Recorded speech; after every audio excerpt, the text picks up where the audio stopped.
Have you ever wondered why you keep repeating the same patterns in your relationships, despite your best intentions? Or why certain fears and insecurities seem to crop up, even when everything is going well? What if I told you that many of these deeply ingrained behaviors aren't random, but are instead echoes from a time you can barely remember, your childhood? It's a powerful, almost unsettling idea, but the invisible blueprint forged in your earliest years continues to direct your adult life, pulling the strings of your emotions, your choices, and especially your relationships.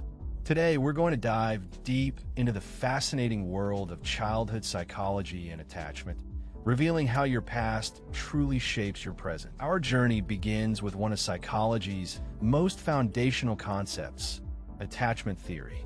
Developed by British psychologist John Bowlby in the 1950s, this theory revolutionized our understanding of human connection.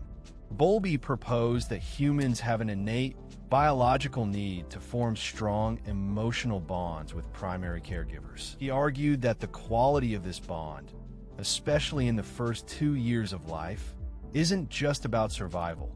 It creates an internal working model.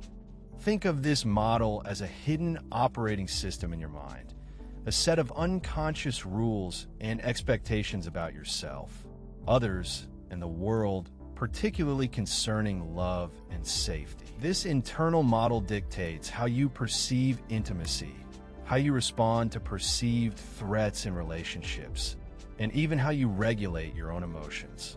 It's not a memory you consciously recall, but a feeling, a gut instinct that guides your every interaction. For instance, if your primary caregiver was consistently responsive and loving, your internal model likely developed to believe you are worthy of love and that others can be trusted. Conversely, inconsistent or neglectful care can foster a model of self-doubt and mistrust, creating enduring challenges. The profound implication here is that this foundational blueprint doesn't just fade away with age. Bowlby demonstrated that this internal working model shapes every relationship you will ever have, from friendships to romantic partnerships, influencing their dynamics decades later. To truly appreciate the depth of this influence, we need to look beyond theory to some groundbreaking and at times heartbreaking research. Take Harry Harlow's controversial 1958 monkey experiments. These studies provided stark evidence that emotional comfort is not just a preference, but a biological imperative. Harlow separated infant rhesus monkeys from their mothers and offered them 2 surrogate mothers. One was made of wire, but provided food.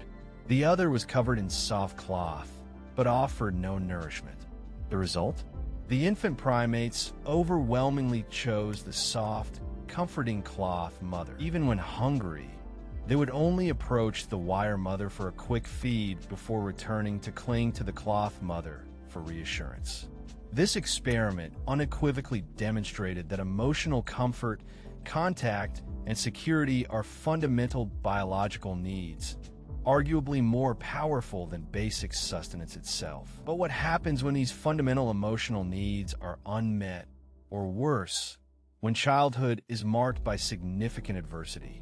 The answer comes from a pivotal public health study, the Adverse Childhood Experiences, or ACE, study, conducted by Kaiser Permanente and the CDC. This massive study surveyed over 17,000 adults, revealing a terrifying correlation. Childhood trauma significantly increases the risk of chronic health issues and mental health struggles in adulthood. Specifically, it found that childhood trauma increases the risk of heart disease by 200%, depression by 460%, and suicide attempts by a staggering 1,220%. This isn't just about psychology, it's about the very physiology of your future. Now, let's bring these insights into the realm of adult relationships. Mary Ainsworth, a student of Bowlby, expanded his theory with her groundbreaking strange situation experiment in the 1970s. This clever setup observed how infants reacted to their primary caregiver leaving and re-entering a room. revealing distinct patterns of attachment. Ainsworth identified 3 primary attachment styles: secure, anxious, and avoidant. A securely attached child, for example, might be upset when their caregiver leaves, but is easily comforted upon their return, quickly resuming play. In adulthood, secure individuals tend to be comfortable with intimacy, trust others, and handle conflict effectively. They generally have high self-esteem and give their partners the space they need. These are the people who feel connected, but also independent. Anxiously attached adults, often due to inconsistent childhood care, crave intimacy but fear abandonment. They might be overly clingy, constantly seeking reassurance, and often perceive their partners as unreliable. This can lead to a roller coaster of emotions and relationship instability. Avoidantly attached adults, on the other hand, typically develop a sense of self-reliance due to unavailable caregivers. They tend to suppress emotions, fear intimacy, and often push others away, even when they desire connection. Their independence can feel like a protective wall. Longitudinal studies have shown these patterns persist into adulthood, predicting relationship satisfaction decades later. Your childhood attachment style is not just a historical fact. It's a living script that influences how you seek connection, cope with conflict, and navigate commitment today. So, if your childhood experiences are such a powerful force, are you simply doomed to repeat them? Absolutely not. This understanding isn't about blaming your past. It's about empowering your present.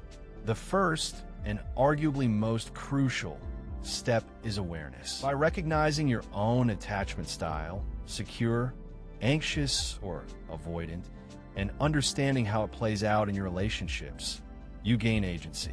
You can observe your automatic reactions, your triggers, and the unconscious stories you tell yourself about love and connection. Consider journaling about your relationship patterns. How do you react when you feel distant from a partner? What fears emerge when things get too intimate?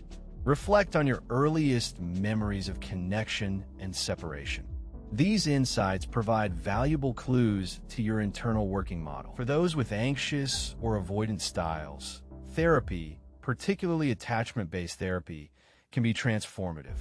It provides a safe space to re-examine early experiences and consciously build new, healthier internal working models. You can learn to regulate emotions, communicate needs, and build trust. You can achieve, earn security. This means that even if your childhood wasn't ideal, you can develop secure attachment patterns in adulthood through self-awareness, conscious effort, and healthy relationships. It's about actively rewriting that invisible script and choosing a different path forward. Your childhood doesn't have to be your destiny. By understanding the profound science behind attachment and early experiences, you gain the power to break old cycles, heal old wounds, and build the fulfilling, authentic relationships you truly deserve. It's a journey of self-discovery leading to genuine freedom.